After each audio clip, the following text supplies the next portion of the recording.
आज आसतु आम भिडियो मध्यम जानिबा केमिति आपण माने पेटर चर्बी सहज उपाय रे कमेई पारिबे। आपण मानकु समस्त को मो तरफ नमस्कार। आशा करछि आपण माने समस्त भलरे थिबे। मु भी भलरे अछि। चलंतु वीडियो आरंभ करबा। किंतु वीडियो आरंभ करबा पूर्वरु जदि आपण मानक भितरु केही जदि आज मो चैनल रे नुआ थांती ताले प्लीज प्रथम चैनल को सब्सक्राइब कर दियंतु। पाखरे थिबा बेल आइकन को क्लिक करंतु जहाँ फल मो नुआ नुआ वीडियो रो नोटिफिकेशन आपण मानक पाखरे खूब शीघ्र पहुंची जिवो आ आपण माने मते टिके सपोर्ट करि परिबा आगु को जीवा पई। कारण आजिकाली पेटर चर्बी बढ़िबा को लागुची। यह एक साधारण समस्या भी हो गलानी जेउथि अनेक लोक साधारणतः संघर्ष करुछंती। शरीरर अन्य अंश तुलन में पेटरे जमा होइथिबा चर्बी को ह्रास करबा अधिक कष्टकर। यह को ह्रास करबा पई बहुत परिश्रम करबा को पड़े। पेटर चर्बी केवल आपणक व्यक्तित्व को नष्ट करे नहीं बरं आपण को अनेक रोगर शिकार मध्य करिथाए।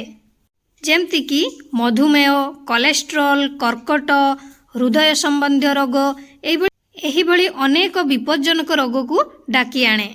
जदि आपण माने कठिन परिश्रम करूछंती तेबे किछि चिंता नहीं, आपणकर से नॉर्मल हे जिवो पेट जोटा कि बेसी चर्बी आउ जमीबनी पेटरे। आ जदि किछि आपण माने परिश्रम करूनांती कठिन परिश्रम तो आपणकर पेटर चर्बी तो सेमती बढ़िबा को लागिबो दिन को दिन। ताहले चलंतु आज आमे जानिबा पेटर चर्बी केमती आमे ह्रास करि परिबा सहज उपाय रे।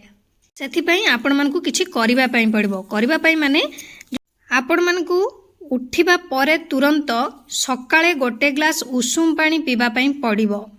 कारण आमर पानी रे मेटाबॉलिज्म त्वरान्वित करिथाए। सेथि पई आपण माने तुरंत जेतेबेले सकाळे उठुचंती संगे संगे गोटे ग्लास उषुम पानी पियंतु। ता द्वारा आपणको पेटरे गच्छित चर्बी ह्रास करिबार ये आपणको साहाय्य करिवो। ता सहित आपण माने चेष्टा करंतु आपणकर जेतेबेले जलखिया खाउचंती जलखिया जेमती तेल नथिबो से जिंस रे तेल रे से जमार जेमती हेई नथिबो आपणकर खाइबा जिंसटी से हिसाब रे आपण माने जलखिया नियंतु। जेमती कि आपणकर दही नै परिबे नहले इडली डोसा एई सब आइटम नियंतु जोटा कि आपणकर तेल जेमती सेठी जमारू नथिबो आपणको जलखिया रे। ता सहित अनेक लोक सकाळ सकाळ उठिबा मात्रे चा एवं कॉफी पीबा को पसंद करती। किंतु जदि आपण पेटर चर्बी ह्रास करबा को भाबुछंती तेबे चा एवं कॉफी बदल रे ग्रीन टी पीबा आरंभ करंतु। ग्रीन टी रे कैटेचिन भरपूर अटे जहाँ एंटीऑक्सीडेंट जहाँ शरीरर चर्बी ह्रास करिबारे साहाय्य करिथाए। एहा मेटाबॉलिज्म वृद्धि रे मध्य साहाय्य करे। एहा व्यतीत आपण सकाळू उठी सूर्य किरण रे बुलिबा मध्य ओजन ह्रास करिबारे साहाय्य करिथाए।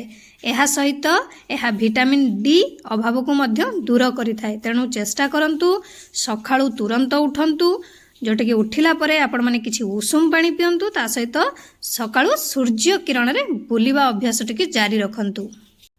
आशा करछि आपण मानकु वीडियोटी भल लागिथिबो। मु ताले रखुछि पुणी देखाबो नेक्स्ट वीडियो रे। किंतु आपण माने please like comment share subscribe करिया पे भूलिबेनी। मते ताले विदाई दियंतु।